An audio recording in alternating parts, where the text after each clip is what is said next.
ಸ್ನೇಹಿತರೆ ನಮಸ್ಕಾರ, ನಾನು ರವೀಂದ್ರ ಜೋಶಿ.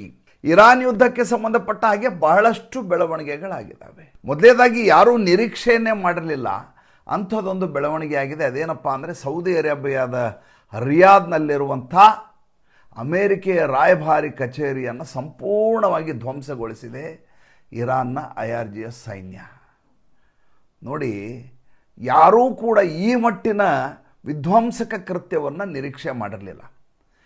ಯಾವಾಗ ಈ ಅಯಾತುಲ್ಲಾ ಖೊಮನಿಯದ ಹತ್ಯೆ ಆಗುತ್ತೋ ಅದಾದಮೇಲೆ ಅಲ್ಲಿಯ ಜನ ರೊಚ್ಚಿಗೆ ಹೇಳ್ತಾರೆ, ಗೃಹಯುದ್ಧ ಆಗತ್ತೆ, ಗೃಹಯುದ್ಧ ಆದಮೇಲೆ ಸರ್ಕಾರ ಬದಲಾವಣೆಗೆ ಭಾಳ ದೊಡ್ಡದಾದಂಥ ಪ್ರೇರಣೆ ಆಗುತ್ತೆ, ಮೋಟಿವೇಶನ್ ಆಗುತ್ತೆ ಅಂತ ನಿರೀಕ್ಷೆ ಮಾಡಲಾಗ್ತಾ ಇತ್ತು.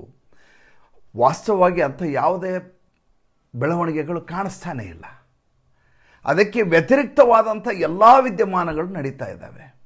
ಯಾವ ಇರಾನು ಇಸ್ರೇಲು ಮತ್ತು ಅಮೇರಿಕೆಯ ವಾಯುಪಡೆ ಎಲ್ಲೆಲ್ಲಿದ್ದಾವೆ ಏರ್ ಬೇಸ್ ಅಲ್ಲಿ ಮಾತ್ರ ದಾಳಿ ಮಾಡತ್ತೆ ಅಂತ ನಿರೀಕ್ಷೆ ಮಾಡಲಾಗ್ತಾ ಇತ್ತು, ಅಂಥ ಇರಾನು ಈಗ ತನ್ನ ಕೊಲ್ಲಿ ದೇಶಗಳ ಮೇಲೆ ನಿರಂತರವಾದ ದಾಳಿಯನ್ನು ಶುರು ಮಾಡಿದೆ. ಅದು ನಿನ್ನೆ ಕೂಡ ಮುಂದುವರಿಸ್ಕೊಂಡು ಹೋಯಿತು. ರಾತ್ರಿಯವರೆಗೂ ಎಲ್ಲ ಕಡೆ ಗಲ್ಫ್ ರಾಷ್ಟ್ರಗಳು ಯಾವಿದಾವೆ ಎಲ್ಲ ಕಡೆ ಕ್ಷಿಪಣಿಗಳನ್ನು ಹಾರಿಬಿಡ್ತಾ ಇತ್ತು. ಭಾಳಷ್ಟು ಕಡೆ ಡಿಫ್ಯೂಸ್ ಮಾಡಲಾಯಿತು, ಇಂಟರ್ಸೆಪ್ಟ್ ಮಾಡಲಾಯಿತು. ಒಂದಷ್ಟು ಕಡೆ ಅದು ಯಶಸ್ವಿ ಆಯಿತು. ಸ್ಥಿತಿ ಹೇಗಿದೆ ಅಂತಂದರೆ, ಇರಾನ್ ಯಾವುದೇ ಕಾರಣಕ್ಕೂ ತಾನು ಅಮೇರಿಕೆಯ ಈ ನಡೆಗೆ ಬಗ್ಗುವುದಿಲ್ಲ ಎನ್ನುವುದನ್ನು ಪದೇ ಪದೇ ಪದೇ ಪದೇ ತೋರಿಸುವ ಪ್ರಯತ್ನವನ್ನು ಮಾಡ್ತಾ ಇದೆ. ಅಮೇರಿಕ ಏನು ಮಾಡ್ತಾ ಇದೆ? ಡೊನಾಲ್ಡ್ ಟ್ರಂಪ್ ಒಂದು ಮಾತನ್ನು ಮೊನ್ನೆ ಹೇಳಿದರು. ಏನು ಹೇಳಿದರು ಅಂದರೆ, ಮಾತುಕತೆಗೆ ಸಿದ್ಧ ಅಂತ ಇರಾನ್ ಹೇಳಿದೆ, ಇನ್ನು ಮುಂದೆ ಡೈಲಾಗ್ ನಡೆಯುತ್ತೆ ಅಂತ. ನಿನ್ನೆ ಸಂಜೆ ಇದ್ದಕ್ಕಿದ್ದ ಹಾಗೆ ಹೇಳ್ತಾ ಇದ್ದಾರೆ, ಮಾತುಕತೆಯ ಅವಧಿ ಮುಗಿದು ಹೋಗಿದೆ, ಇನ್ನೇನಿದ್ರು ಯುದ್ಧ ಮಾತ್ರ ಅಂತ. ಒಂದು ಮಾತು ಭಾಳ ಚೆನ್ನಾಗಿದೆ, ಹೆನ್ರಿ ಕಿಸ್ಸಿಂಜರ್ ಹೇಳಿರುವಂಥ ಒಂದು ಮಾತು. ಆ ಮಾತನ್ನು ಯಾವಾಗಲೂ ನಾವು ನೆನ್ಪಿಡಬೇಕು. ಭಾರತ ದೇಶ ಅಮೇರಿಕೆಯ ಜೊತೆ ವ್ಯವಹಾರ ಮಾಡುವಾಗೆಲ್ಲ ಈ ಮಾತನ್ನು ನೆನ್ಪಿಡಬೇಕು. ಅದೇನಪ್ಪ ಅಂದರೆ, to be an enemy of America is always fatal, but to be a friend of America is suicidal ಅಂತ. ಅಮೇರಿಕೆಯ ಶತ್ರು ಆಗೋದೇನಿದೆಯಲ್ಲ ಅದು ಫ್ಯಾಟಲ್, ಅದ್ರ ಜೊತೆ ಅದನ್ನು ನಿರೀಕ್ಷಣೆ ಮಾಡಬಾರ್ದು, ಆ ರೀತಿಯಾದಂಥ ವಿದ್ಯಮಾನ ಅದು. ಆದರೆ ಅದರ ಸ್ನೇಹಿತ ಆಗೋದು ಕೂಡ ಅದು ಆತ್ಮಹತ್ಯಕರ ಅಂತ. ನಮ್ಮನ್ನು ನಾವು ಆತ್ಮಾಹುತಿ ಮಾಡ್ಕೊಂಡಂಗೆ ಅಂತ. ಯಾರ ಜೊತೆಯೂ ಕೂಡ ಈ ದೇಶ ಸ್ನೇಹವನ್ನು ಮಾಡೋದಿಲ್ಲ. ತನ್ನ ಸ್ವಾರ್ಥಕ್ಕಾಗಿ ಯಾವ ಬೇಕಾದರೂ ತೀರ್ಮಾನವನ್ನು ಕೈಗೊಳ್ಳುತ್ತೆ. ಹೆಸರಿಗೆ ದೊಡ್ಡಣ್ಣ ಅಂತ ಇದೆ, ಆದರೆ ಎಂದೂ ಅದು ವಿನ್ ವಿನ್ ಫಾರ್ಮುಲಾ ಮಾಡೋದಿಲ್ಲ. ಎಂದಿದ್ರೂ ತನ್ನ ಹಿರಿಮೆಗಾಗಿ ಏನು ಬೇಕಾದರೂ ಮಾಡತ್ತೆ. ಈಗ ನಡೀತಾ ಇರೋ ವಿದ್ಯಮಾನವನ್ನು ನೋಡಿದಾಗ ಈ ಮಾತು ಎಷ್ಟರ ಮಟ್ಟಿಗೆ ದಿಟ ಅಂತ ನಮಗೆ ಅನಿಸ್ತಾ ಇದೆ. ನೋಡಿ, ಈ ಸಂದರ್ಭದಲ್ಲಿ ನೀವು 3-3.25 ವರ್ಷಗಳ ಹಿಂದೆ ಶುರುವಾದಂಥ ರಷ್ಯಾ ಉಕ್ರೇನ್ ಯುದ್ಧವನ್ನು ನೆನಪು ಮಾಡ್ಕೋಬೇಕು. ಉಕ್ರೇನ್ ಅನ್ನುವಂಥ ಒಂದು ಸಣ್ಣದಾದಂಥ ಪ್ರದೇಶ, ಅದರ ಮೇಲೆ ಎಷ್ಟೇ ನೀವು ಸಹಾಯ ಮಾಡಿದರೂ ಕೂಡ ಯುದ್ಧ ಒಂದು ವಾರವನ್ನು ದಾಟಬಾರ್ದು. ನ್ಯಾಟೋ ದೇಶಗಳೆಲ್ಲ ಫಂಡಿಂಗ್ ಮಾಡಿ ಆಯುಧಗಳನ್ನು ಕೊಟ್ಟು, ಎಲ್ಲ ಮಿಸೈಲ್ಗಳನ್ನು ಕೊಟ್ಟು, ಏರ್ಕ್ರಾಫ್ಟ್ ಕೊಟ್ಟು ಏನೇ ಮಾಡಿದರೂ ಕೂಡ ರಷ್ಯಾದಂಥ ಅತ್ಯಂತ ಆಧುನಿಕವಾದಂಥ ಆರ್ಮಿಯನ್ನು ಇಟ್ಕೊಂಡಂಥ, ಅತ್ಯಂತ ಆಧುನಿಕವಾದಂಥ ವ್ಯವಸ್ಥೆಯನ್ನು ಇಟ್ಕೊಂಡಂಥ ರಷ್ಯಾವನ್ನು ಅದು ಮಣಿಸ್ಲಿಕ್ಕೆ ಸಾಧ್ಯ ಇಲ್ಲ ಅನ್ನುವಂಥ ಒಂದು ನಂಬಿಕೆ ನಮಗೆಲ್ಲ ಇತ್ತು. ಇದು ಹೇಗಿದೆ ಅಂದರೆ, ಕುರುಕ್ಷೇತ್ರ ಯುದ್ಧದ ಸಂದರ್ಭದಲ್ಲಿ ಈ ದುರ್ಯೋಧನ ಇದನ್ನಲ್ಲ, ಯುದ್ಧ ಎಷ್ಟು ದಿವಸ ಅಂತ ಕೇಳಿದಾಗ ಆತ ಹೇಳ್ತಾನೆ, ಅಬ್ಬಬ್ಬ ಇದು ಕ್ಷಣ ಮಾತ್ರದಲ್ಲಿ ಮುಗಿಯುವ ಯುದ್ಧ, ಅಬ್ಬಬ್ಬ ಅಂದರೆ 5 ದಿವಸ ಆಗ್ಬೋದು ಅಂತ ಹೇಳ್ತಾರೆ. ಅದಕ್ಕಿಂತ ಹೆಚ್ಚು ಹೋಗ್ಲಿಕ್ಕೆ ಸಾಧ್ಯ ಇಲ್ಲ. ನೋಡಿದರೆ ಆತ ನಿರೀಕ್ಷೆಯನ್ನೇ ಮಾಡಿರೋದಿಲ್ಲ. ಆ ರೀತಿಯಾದಂಥ 18 ದಿನಗಳು ನಿರಂತರವಾಗಿ ಯುದ್ಧ ನಡೆಯುತ್ತೆ. ಆ ಯುದ್ಧ ಹೇಗಿತ್ತು ಅಂತ ನೀವು ಯಾರ್ಯಾರು ಮಹಾಭಾರತವನ್ನು ಓದಿದ್ದೀರಿ ಅವರಿಗೆಲ್ಲ ಅರ್ಥ ಆಗುತ್ತೆ. ಈಗ ಕಾಲಘಟ್ಟದಲ್ಲಿ ನಡೆಯುವ ಯುದ್ಧಗಳೆಲ್ಲ ಆ ರೀತಿಯಾಗಿ ಇದರಲ್ಲಿ ಅತ್ಯಂತ ಬುದ್ಧಿವಂತಿಕೆಯನ್ನು ಪ್ರದರ್ಶಿಸಿದ್ದು ಮತ್ತು ತನ್ನ ಗುರಿಯನ್ನು ಮುಟ್ಟಿದ್ದು ಒಬ್ಬರೇ ಒಬ್ಬ ಜಗತ್ತಿನಲ್ಲಿ ನಾಯಕ ಅಂತ ನನಗೆ ಕಂಡದ್ದು. ಆ ಕ್ಷಣದಲ್ಲಿ ಅದು ನಮಗೆ ಪ್ರಮಾದ ಅನ್ನಿಸ್ತು, ತಪ್ಪು ಅನ್ನಿಸ್ತು, ಈ ರೀತಿಯಾದಂಥ ತೀರ್ಮಾನವನ್ನು ತೆಗೆದುಕೊಳ್ಳಬಾರ್ದಾಗಿತ್ತು ಅಂತ ಭಾವೋದ್ವೇಗದಲ್ಲಿ ಮಾತನಾಡಿದ್ವಿ. ಆದರೆ ನರೇಂದ್ರ ಮೋದಿ ಆಪರೇಷನ್ ಸಿಂಧೂರು ಮಾಡಿದ ಸಂದರ್ಭದಲ್ಲಿ ತೆಗೆದುಕೊಂಡ ನಿರ್ಣಯ ಇದೆಯಲ್ಲ, ಅದು ಈ ಕಾಲಘಟ್ಟದಲ್ಲಿ ನಿಜಕ್ಕೂ ನಮಗೆ ನೆನಪಿಗೆ ತರುವಂಥದ್ದು. ಟಾರ್ಗೆಟ್ ಇದ್ದದ್ದು ಎಲ್ಲೆಲ್ಲಿ ಉಗ್ರರಿದ್ದಾರೋ ಅವರ ಉಗ್ರರ ಅಡಗುದಾಣವನ್ನು ಸಂಪೂರ್ಣವಾಗಿ ಮುಗಿಸಬೇಕು. ಎರಡನೇದಾಗಿ ಅವರು ಎಲ್ಲೆಲ್ಲಿ ಪಾಕಿಸ್ತಾನದಲ್ಲಿ ಅವರ ಏರ್ ಬೇಸ್ಗಳಿದ್ದಾವೋ ಆ ಏರ್ ಬೇಸ್ಗಳನ್ನು ಸಂಪೂರ್ಣವಾಗಿ ಧ್ವಂಸಗೊಳಿಸಬೇಕು. ಮೂರನೇದಾಗಿ ಯಾವ ಕಿರಾಣ ಪರ್ವತದಲ್ಲಿ ಅವರ ನ್ಯೂಕ್ಲಿಯರ್ ಪ್ಲ್ಯಾಂಟ್ ಇದೆ ಅದರ ಮೇಲೆ ದಾಳಿಯನ್ನು ಮಾಡಿ ನಡುಗುವ ಹಾಗೆ ಮಾಡಬೇಕು. ಅಷ್ಟು ಮಾಡಿಬಿಟ್ರೆ ನಮ್ಮ ಕೆಲಸ ಮುಗೀತು. ನಮಗೆ ಪಾಕಿಸ್ತಾನ ವಶಪಡಿಸಿಕೊಳ್ಳಬೇಕಾಗಿಲ್ಲ, ಯಾವುದೇ ರೀತಿಯಾದಂಥ ಆಕ್ರಮಣಕಾರಿ ಧೋರಣೆ ಇಲ್ಲ. ಅದು ಬರಬೇಕಾದ ಸಂದರ್ಭದಲ್ಲಿ ಅದೇ ದೇಶ ಒಡೆದು ನುಚ್ಚು ನೂರಾಗಿ ನಮ್ಮ ಹತ್ರ ಬರುತ್ತೆ ಅನ್ನುವಂಥ ನಂಬಿಕೆಯೊಂದಿಗೆ ಅತ್ಯಂತ ಕ್ಯಾಲ್ಕುಲೇಟೆಡ್ ಆದಂಥ ಯುದ್ಧವನ್ನು ಮಾಡಿದ್ದು ನರೇಂದ್ರ ಮೋದಿ. ಸರಿಯಾಗಿ ಜೈಷ್ ಎ ಮೊಹಮ್ಮದ್ನವ್ರಿಗೆ ಎಲ್ಲೆಲ್ಲಿದ್ದಾರೆ ಅದೇ ಜಾಗಗಳನ್ನು ಗುರುತಿಸಿ ಅದರ ಆಚೆಯೂ ಬೀಳಲಿಲ್ಲ, ಈಚೆಯೂ ಬೀಳಲಿಲ್ಲ, ಅಷ್ಟು ಕರಾರುವಾಕ್ಕಾಗಿ ಕ್ಷಿಪಣಿಗಳನ್ನು ದಾಳಿ ಮಾಡಿಸಿ ಯಶಸ್ಸುಗೊಂಡವರು ನರೇಂದ್ರ ಮೋದಿ. ನೋಡಿ, ಈಗ ಯುದ್ಧ ನಡೀತಾ ಇದೆ, ಕಂಡಲ್ಲಿ ಚಲ್ಲಾಪಿಲ್ಲಿಯಾಗಿ ಕ್ಷಿಪಣಿಗಳು ಹಾರ್ತಾ ಇದ್ದಾವೆ. ಕ್ಷಿಪಣಿಗಳನ್ನೇನೋ ನೀವು ಮೇಲ್ಗಡೆ ಡಿಸೆಪ್ಟ್ ಮಾಡಬಹುದು, ಅಂದರೆ ಅದನ್ನು ಅಲ್ಲಿ ಮೇಲೆ ಆಕಾಶದಲ್ಲೇ ಹೊಡೆದುರುಳಿಸಬಹುದು. ಆದರೆ ಅದರ ಸ್ಪಿಲ್ ಔಟ್ ಇದೆಯಲ್ಲ, ಅಂದರೆ ಒಡೆದ ಮೇಲೆ ಅದರ ಲೋಹದ ತುಂಡುಗಳಿದಾವಲ್ಲ, ಆ ಲೋಹದ ತುಂಡುಗಳು ಯಾವ ರೀತಿಯ ಡ್ಯಾಮೇಜನ್ನು ಮಾಡ್ತವಂದರೆ ನೀವು ನಿರೀಕ್ಷೆಯನ್ನು ಮಾಡಲಿಕ್ಕೆ ಸಾಧ್ಯ ಇಲ್ಲ. ಇರಾನ್ ನಿರಂತರವಾಗಿ ಎಲ್ಲೆಲ್ಲಿ ಅಮೆರಿಕೆಯ ವಾಯುನೆಲೆಗಳಿದಾವೋ ಆ ವಾಯುನೆಲೆಗಳನ್ನು ಟಾರ್ಗೆಟ್ ಮಾಡ್ತಾ ಇದೆ, ಅದರ ಮೇಲೆ ನಿರಂತರವಾದ ದಾಳಿಯನ್ನು ಮಾಡ್ತಾ ಇದೆ. ಹಾಗಾದರೆ ಅಮೆರಿಕೆಯ ಧೋರಣೆ ಏನು?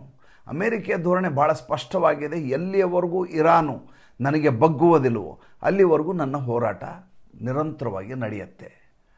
ಅಮೆರಿಕೆಯ ನಿಲುವೆ ಇಸ್ರೇಲ್ನ ನಿಲುವು ಕೂಡ ಆಗಿದೆ.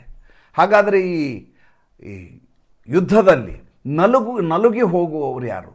ನಲುಗಿ ಹೋಗುವವರು ಯಾವ ದೇಶದಲ್ಲಿ ಈ ಯುದ್ಧ ಇಲ್ಲವೋ, ಯಾರು ಇದಕ್ಕೆ ಸಂಬಂಧಪಟ್ಟವರಿಲ್ಲವೋ ಅವರೆಲ್ಲರೂ ಕೂಡ ಈಗ ಇನ್ನಿಲ್ಲದ ಹಾಗೆ ಚಿಂತಿತರಾಗಿದ್ದಾರೆ, ಚಿಂತಾಕ್ರಾಂತರಾಗಿದ್ದಾರೆ, ಆತಂಕಿತರಾಗಿದ್ದಾರೆ. ಮುಂದೆ ದೇಶವನ್ನು ಮುನ್ನಡೆಸುವುದು ಹೇಗೆ ಎಂಬ ಆಲೋಚನೆಯಲ್ಲಿದ್ದಾರೆ. ಬಹುಶಃ ಇರಾನ್ ಅದೇ ಕ್ಯಾಲ್ಕುಲೇಟೆಡ್ ತಂತ್ರಗಳನ್ನು ಈಗ ಮಾಡ್ತಾ ಇರೋದು. ಅಂದರೆ ಉದಾಹರಣೆಗೆ ನಿಮಗೆ ಹೇಳ್ತೀನಿ, ಈಗ ಯಾವ ಅಬುಧಾಬಿಗೆ ಸಂಬಂಧವೇ ಇಲ್ಲವೋ ಅಬುಧಾಬಿಯ ಮೇಲೆ ನಿರಂತರವಾದ ದಾಳಿ ನಡೀತಿದೆ. ಅಬುಧಾಬಿಯ ಅತ್ಯಂತ ಹಳೆಯದಾದಂಥ ಅಮೆರಿಕೆಯ ವಾಯುನೆಲೆಯ ಮೇಲೆ ದಾಳಿ ಮಾಡಿದ್ರ ಬಗ್ಗೆ ನಮ್ಮ ಅಭ್ಯಂತರ ಅಲ್ಲ. ಏಕೆಂದರೆ ಅಮೆರಿಕ ಎದುರಿಗಿರುವಂಥ ಶತ್ರು, ತನ್ನ ಧಾರ್ಮಿಕ ದೊರೆಯನ್ನು ಅಮೆರಿಕ ಹೊಡೆದಿದೆ, ಇಸ್ರೇಲ್ ಹೊಡೆದಿದೆ, ಆದ್ದರಿಂದ ಅವರ ವಾಯುನೆಲೆಯನ್ನು ಹೊಡಿತೀನಿ ಅನ್ನೋದ್ರಲ್ಲಿ ಅರ್ಥ ಇದೆ. ಆದರೆ ಅಬುಧಾಬಿಯ ಉಳಿದ ಸಿವಿಲ್ ಏರಿಯಾದಲ್ಲಿ ಕ್ಷಿಪಣಿಗಳು ಬಂದು ಬೀಳೋದಿದೆಯಲ್ಲ, ಅದು ಸಂಪೂರ್ಣವಾಗಿ ನಲುಗಿ ಹೋಗುವಂಥ ವಿಚಾರ. ಇನ್ನು ದುಬೈಗೆ ಬನ್ನಿ.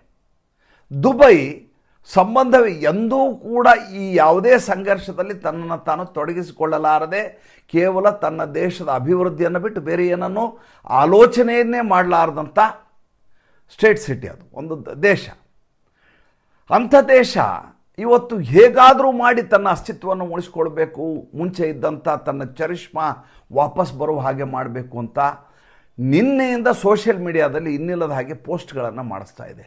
ನೋಡಿ, ದುಬೈ ಶೇಖ್ಗಳು ಕೂಡ ಸೋಷಿಯಲ್ ಮೀಡಿಯಾ ಇನ್ಫ್ಲೂಯೆನ್ಸರ್ ಮೇಲೆ ಮೊರೆ ಹೋಗುವಂಥ ಪರಿಸ್ಥಿತಿಗೆ ಬಂದಿದ್ದಾರೆ.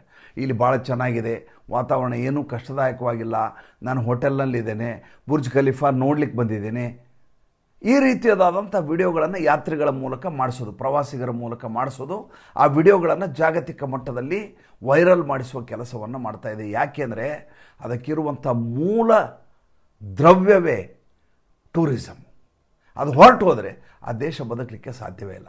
ಎರಡನೇದಾಗಿ ಅದಕ್ಕಿರುವಂಥ ಅತ್ಯಂತ ದೊಡ್ಡ ಅಂತಃಸತ್ವ ಏನಪ್ಪ ಅಂತಂದರೆ ಅಲ್ಲಿರುವಂಥ ರಿಯಲ್ ಎಸ್ಟೇಟು. ಜಗತ್ತಿನ ಅತ್ಯಂತ ದಿಗ್ಗಜರು ಅಂತ ಯಾರ್ಯಾರು ಅಧ್ವರ್ಯಗಳಿದ್ದಾರೋ ಅವರೆಲ್ಲ ದುಡ್ಡನ್ನು ತಂದು ತೊಡಗಿಸುವುದು ದುಬೈನಲ್ಲಿ. ಯಾವಾಗ ಇದು ಅಸ್ಥಿರವಾದಂಥ ದೇಶ, ಇಲ್ಲಿ ನನ್ನ ದುಡ್ಡಿಗೆ ಯಾವುದೇ ರೀತಿಯಾದಂಥ ರಕ್ಷಣೆ ಇಲ್ಲ, ಭದ್ರತೆ ಇಲ್ಲ, ನಾನೇ ಇಲ್ಲಿ ಉಳಿಲಿಕ್ಕೆ ಸಾಧ್ಯ ಇಲ್ಲ ಅನ್ನುವಂಥ ಭಯ, ಆತಂಕ ಜನರಲ್ಲಿ, ಜಗತ್ತಿನಲ್ಲಿ ಉಂಟಾಗುತ್ತೋ ಆವಾಗ ದುಬೈನ ಕಥೆ ಮುಗಿದು ಹೋಗುತ್ತೆ. ದುಬೈ ಎಂದೂ ಕೂಡ ಪೆಟ್ರೋಲ್ ಉತ್ಪನ್ನಗಳ ಮೇಲೆ ನಿರ್ಭರವಾದಂಥ ದೇಶ ಅಲ್ಲ. ಅಲ್ಲಿ ಯಾವುದೇ ರೀತಿಯಾದಂಥ ಪೆಟ್ರೋಲ್ನ ನಿಕ್ಷೇಪಗಳ ಮೇಲೆ ದೇಶ ಉದ್ಧಾರ ಆಗಿರುವಂಥ ಎಲ್ಲಿಯೂ ದಾಖಲೆಗಳಿಲ್ಲ. ಹಾಗಿರುವಾಗ ಆ ದೇಶ ಬದುಕಬೇಕು ಅಂತಂದರೆ ಈ ರೀತಿಯ ದಾಳಿಗಳು ನಿಲ್ಲಬೇಕು. ನೀವು ಯಾವುದೇ ಉಳಿದ ಕುವೈತನ್ನು ತೆಗೆದುಕೊಳ್ಳಿ, ಅಬುಧಾಬಿಯನ್ನು ನೋಡ್ರಿ. ಒಮಾನ್ ಬಗ್ಗೆ ಮಾತಾಡ್ತೇನೆ ನಾನು. ಒಮಾನ್ನ ವಿದೇಶಾಂಗ ಸಚಿವ ವಿಯೆನ್ನಾ ಸಭೆಗೆ ಅರೇಂಜ್ ಮಾಡ್ತಾರೆ. ಅಮೇರಿಕೆಗೂ ಮತ್ತು ಈ ಇರಾನ್ಗೂ ಮಧ್ಯೆ ಮಾತುಕತೆಯನ್ನು ನಡೆಸಿ ಈ ಏನು ಪರಮಾಣು ಘಟಕಗಳ ಬಗ್ಗೆ ಒಂದು ತೀರ್ಮಾನವನ್ನು ಕೈಗೊಳ್ಳಬೇಕು ಅಂಥದ್ದೊಂದು ಮಹತ್ತರವಾದಂಥ ಜಾಗತಿಕವಾದ ಒಪ್ಪಂದಕ್ಕೆ, ಚಾರಿತ್ರಿಕ ಒಪ್ಪಂದಕ್ಕೆ ಮಧ್ಯವರ್ತಿಯಾಗಿ ಪೌರೋಹಿತ್ಯಕ್ಕೆ ತಯಾರಿ ಮಾಡಿರ್ತಾರೆ. 27ನೇ ತಾರೀಕು ಫೆಬ್ರವರಿ 27ಕ್ಕೆ, 25, 26 ನರೇಂದ್ರ ಮೋದಿ ಅವರು ಇಸ್ರೇಲ್ಗೆ ಹೋಗಿ ಬಂದ ದಿವಸ. ಹಾಗೆ ತಯಾರಿ ಮಾಡಿದಂಥ ಒಮಾನ್ ದೇಶದ ಮೇಲೆ ಈಗ ಇರಾನ್ ದಾಳಿ ಮಾಡ್ತದೆ ಅಂದರೆ ಉದ್ದೇಶ ಭಾಳ ಸ್ಪಷ್ಟ. ಏನಂದರೆ ಸುತ್ತಮುತ್ತಲು ಇರುವಂಥ ಎಲ್ಲ ದೇಶಗಳ ಮೇಲೆ ನಾನು ನಿರಂತರವಾಗಿ ದಾಳಿ ಮಾಡಿದರೆ ಆ ದೇಶಗಳು ಅಮೇರಿಕೆಯ ಮೇಲೆ ಒತ್ತಡವನ್ನು ಹೇರ್ತವೆ. ಏನಂತ? ಯುದ್ಧವನ್ನು ಮೊದಲು ನಿಲ್ಲಿಸದೆ ಹೋದರೆ ನನ್ನ ದೇಶ ಬದುಕೋದಿಲ್ಲ. ನನ್ನ ದೇಶ ಬದುಕಲಿಲ್ಲ ಅಂತಂದ್ರೆ ನಾವಿರ್ಲಿಕ್ಕೆ ಸಾಧ್ಯ ಇಲ್ಲ. ಆದ್ದರಿಂದ ಈ ಕ್ಷಣದಲ್ಲಿ ಯುದ್ಧ ನಿಲ್ಲಬೇಕು, ಅದಕ್ಕೆ ಏನು ಬೇಕೋ ಅದು ಮಾಡಿಕೊಳ್ಳಿ ಅನ್ನುವಂಥ ಒಂದು ಕಟ್ಟುನಿಟ್ಟಾದಂಥ ತಮ್ಮ ಅಭಿಪ್ರಾಯವನ್ನು ಅಮೆರಿಕೆಯ ಮೇಲೆ ಹೇರಬೇಕಾದಂಥ ಅನಿವಾರ್ಯತೆಗೆ ತಂದು ನಿಲ್ಲಿಸ್ತವೆ. ಈ ರೀತಿಯಾದಂಥ ತಂತ್ರಗಾರಿಕೆಯನ್ನು ಇರಾನ್ ಮಾಡ್ತಾ ಇದೆಯಾ? ಅದು ಸದ್ಯಕ್ಕಿರುವಂಥ ಪ್ರಶ್ನೆ. ಇದರ ಮಧ್ಯೆ ಒಂದು ಆತಂಕಕಾರಿ ಬೆಳವಣಿಗೆ ಆಗಿದೆ. ಅದೇನಪ್ಪ ಅಂದರೆ ನಿಮ್ಗೆ ಗೊತ್ತು, ಅಲ್ಲಿರುವಂಥ ಈ ನ್ಯೂಕ್ಲಿಯರ್ ಪ್ಲ್ಯಾಂಟ್ಗಳಾವಿದಾವಲ್ಲ, ಫಿರ್ದೋಸ್ ಅಂತಿದೆ, ನತಾನ್ ಅಂತಿದೆ, ಇಸ್ಫಹಾನ್ ಅಂತಿದೆ. ಈ ನತಾನ್ ಅಂತೇನಿದೆಯಲ್ಲ, ಇದರ ಮೇಲೆ ನಿನ್ನೆ ಇದರ ಪ್ರದೇಶದಲ್ಲಿ ಭೂಕಂಪ ಆಗಿದೆ. ಏನಿದು ಭೂಕಂಪ? ಭೂಕಂಪ ಏನಪ್ಪ ಅಂದರೆ ಯಾವಾಗ ಅದರ ಮೇಲೆ ದಾಳಿಯಾಗುತ್ತೋ, ನಿಮ್ಮ ಕಿರಾನ ಪರ್ವತದಲ್ಲಿ ಆದಂಥ ವಿಚಾರ ನಿಮ್ಗೆ ಗೊತ್ತು. ಪಾಕಿಸ್ತಾನದಲ್ಲಿ ಯಾವ ಕಿರಾನ ಪರ್ವತದ ಮೇಲೆ ಭಾರತದ ಕ್ಷಿಪಣಿಗಳು ಹೋಗಿ ಹೊಡೆದ ಸಂದರ್ಭದಲ್ಲಿ ಆ ಪರ್ವತದಲ್ಲಿ ಒಂದು ದೊಡ್ಡದಾದಂಥ ಭೂಕಂಪ ಉಂಟಾಯಿತು. ಅದಾದ ಮೇಲೆ ಅಮೇರಿಕೆ ಬಂದು ಅಲ್ಲಿ ವಾತಾವರಣ ಸರಿಪಡಿಸುವಂಥ ಪ್ರಯತ್ನವನ್ನು ಮಾಡ್ತು. ಇಡೀ ಜಗತ್ತು ಒಂದು ಕ್ಷಣ ನಿಬ್ಬೆರಗಾಗಿ ದಿಕ್ಕು ತೋಚದನ್ನ ಆಗಿ ಹೋಗಿತ್ತು. ಎಲ್ಲಿ ಇದು ದೊಡ್ಡದಾದಂಥ ಪರಮಾಣು ಯುದ್ಧ ಆಗಿಬಿಡುತ್ತೋ ಅನ್ನುವಂಥ ಗಾಬರಿ ಎಲ್ಲರನ್ನು ಕಾಡ್ತಾ ಇತ್ತು. ಅದಾದ ತಕ್ಷಣ ಯುದ್ಧ ನಿಂತೋಯ್ತು, ಆಪರೇಷನ್ ಸಿಂಧೂರ್ ನಿಂತೋಯ್ತು. ಅವತ್ತಿಗೆ ಯಾವಾಗ ಕಿರಾನ ಪರ್ವತದ ಮೇಲೆ ದಾಳಿ ಆಯಿತೋ ಆ ಕ್ಷಣದಲ್ಲಿಯೇ ತೀರ್ಮಾನ ಆಯಿತು, ಇದನ್ನು ಮುಂದುವರಿಸೋದು ಸಾಧ್ಯ ಇಲ್ಲ ಅಂತ. ಹಾಗೆ ಅಮೇರಿಕೆಯಲ್ಲಿ ಭೂಕಂಪ ಆಗಿದೆ, ಇಲ್ಲಿ ಇರಾನ್ನಲ್ಲಿ ಭೂಕಂಪ ಆಗಿದೆ. ಒಂದೋ ಪರಮಾಣು ಪರೀಕ್ಷೆಯನ್ನು ಅಮೇರಿಕ ಅಲ್ಲಿ ಮಾಡ್ತಾ ಇದೆ, ಇಲ್ಲವೇ ಇಲ್ಲಿ ಇರಾನ್ನಲ್ಲಿ ಯಾವ ಈ ಯುರೇನಿಯಂ ಎನ್ರಿಚ್ಮೆಂಟ್ ಪ್ಲ್ಯಾಂಟ್ ಇದೆ ಅದರ ಮೇಲೆ, ತನ್ನ ನ್ಯೂಕ್ಲಿಯರ್ ಪ್ಲ್ಯಾಂಟ್ ಮೇಲೆ ದಾಳಿಯನ್ನು ಮಾಡಿದೆ. ಎರಡರಲ್ಲೂ ಒಂದಾಗಿರುವ ಸಾಧ್ಯತೆ ಇದೆ. ಹಾಗೇನಾದರೂ ಆದರೆ ಜಗತ್ತಿನಲ್ಲಿ ಹೇಗೆ ಜಪಾನ್ನ ಹಿರೋಶಿಮಾ ನಾಗಾಸಾಕಿಯ ಮೇಲೆ ದಾಳಿ ಆಯ್ತಲ್ಲ, ಅದೇ ರೀತಿಯಾದಂಥ ಈ ನ್ಯೂಕ್ಲಿಯರ್ ವಾರ್ ಆಗುವ ಎಲ್ಲ ಸಾಧ್ಯತೆಗಳು ದಟ್ಟವಾಗಿ ಕಾಣಿಸ್ತಾ ಇದ್ದಾವೆ. ಇದು ಸುದೀರ್ಘವಾಗಿ ಎಳೆದುಕೊಂಡು ಹೋಗುವಂಥ ಯುದ್ಧ ಆಗದೇ ಹೋದರೂ ಕೂಡ ಆತಂಕಕಾರಿ ಕ್ಷಣಗಳು ಪ್ರತಿ ದಿವಸ ಇರುವಂಥ ಸಾಧ್ಯತೆಗಳು ದಟ್ಟವಾಗಿದ್ದಾವೆ. ಏಕೆಂದರೆ ಇರಾನ್ ಯಾವುದೇ ಯುದ್ಧ ರೀತಿ ನೀತಿಯ ಮೂಲಕ ಯುದ್ಧವನ್ನು ಮಾಡ್ತಾ ಇಲ್ಲ. ಟಾರ್ಗೆಟ್ ಮಾಡ್ತಾ ಇರೋದೇ ಇಸ್ರೇಲ್ನ ಟೆಲ್ ಅವೀವ್ ಮೇಲೆ ದಾಳಿ ಮಾಡ್ತಾ ಇದೆ, ಜೆರುಸಲೇಮ್ ಮೇಲೆ ದಾಳಿ ಮಾಡ್ತಾ ಇದೆ, ಕತಾರ್ ಮೇಲೆ ದಾಳಿ ಮಾಡ್ತಾ ಇದೆ, ಅಬುಧಾಬಿ ಮೇಲೆ ದಾಳಿ ಮಾಡ್ತಾ ಇದೆ, ಬಹ್ರೇನ್ ಮೇಲೆ ದಾಳಿ ಮಾಡ್ತಾ ಇದೆ. ದಾಳಿ ಮಾಡಲಾರದ ಪ್ರದೇಶವೇ ಇಲ್ಲ. ಜನವಸತಿ ಎಲ್ಲೆಲ್ಲಿದೆಯೋ ಅಲ್ಲಿ ದಾಳಿ ಮಾಡ್ತಾ ಇದೆ. ಇದು ಆತಂಕಕಾರಿ ದಿನಗಳಿಗೆ ಕಾರಣೀಭೂತ ಆಗುವ ಎಲ್ಲ ಲಕ್ಷಣಗಳು ಕಾಣಿಸ್ತಾ ಇದ್ದಾವೆ. ಏನಾಗುತ್ತೆ ಇವತ್ತು ಕಾದು ನೋಡೋಣ. ಸಂಜೆ ಮತ್ತೆ ಮತ್ತೊಂದು ಸಂಚಿಕೆಯ ಮೂಲಕ ಅಪ್ಡೇಟ್ಗಳನ್ನು ಕೊಡ್ತೀನಿ. ಈ ಸಂಚಿಕೆ ಹೇಗೆ ಅನ್ನಿಸ್ತು ದಯವಿಟ್ಟು ತಿಳಿಸಿ. ನಮಸ್ಕಾರ.